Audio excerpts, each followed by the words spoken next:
Okay, here we go. So now we're ready for the next one.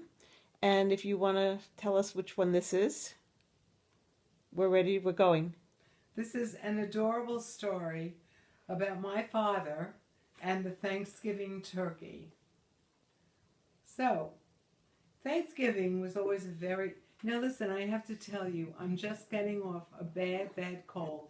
So, if my voice sounds not as good as the others, sorry about that, but Ellen's here now, and this is when we have to do it. It'll be fine. Okay. Thanksgiving was always a very big deal in our house. My mother, being a great cook, would always invite people to join us for dinner.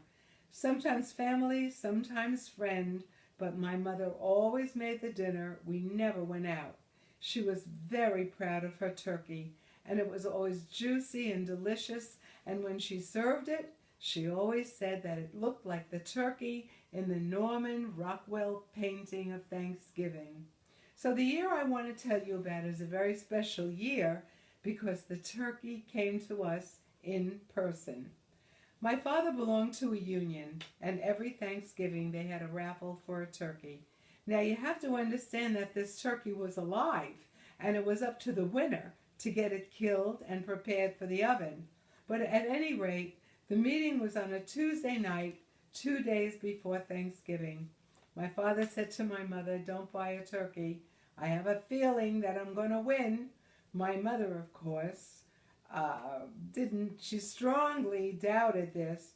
But as the days got closer, my father, who could really be psychic, was becoming more and more certain that he was definitely going to win that turkey. Well, the night of the meeting rolled around, and as he left the house, he turned around and he said, "I'm coming back with that turkey. You wait and see." Well, my mother and I listened to the radio, got ready for the bed, and shut the lights. My father was not yet home from his meeting, and it was really getting late. At 11:30, we heard loud pounding on the door. Now, we lived in an apartment, and the door was made of metal, and this pounding was not coming from someone's fist, but rather the door was being kicked by someone's foot. My mother peeked through the peephole and she screamed because when she opened the door, there was my father holding the turkey, which was alive and kicking. He was holding him by the legs, which were tied together. My mother screamed, "Put it in the bathtub and get it out of here." And so into the bathtub he went, legs still tied together, wings flapping and squawking for all he was worth. Now you have to remember that I was a city girl and I had never seen a real live turkey in my life. I never had a pet of any kind, and this bird fascinated me. I went into the bathroom and I began to talk to him. I thought he was absolutely adorable. Of course, he was scared to death, and rightly so. And since he was not toilet trained, he did every possible bodily function in that bathtub. I loved him. I wanted to keep him as a pet, and I thought my mother was just awful to carry on the way she did. I sat up with that bird until my mother came screaming at me to go to bed. That poor turkey knew that his only ally was leaving, and so he began to squawk all over again. It was the most eventful night. Nobody slept, and in the morning my father disappeared with the turkey.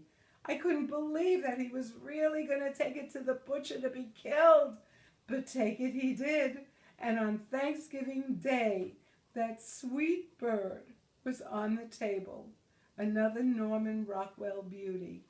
That was the best, worst Thanksgiving of my life.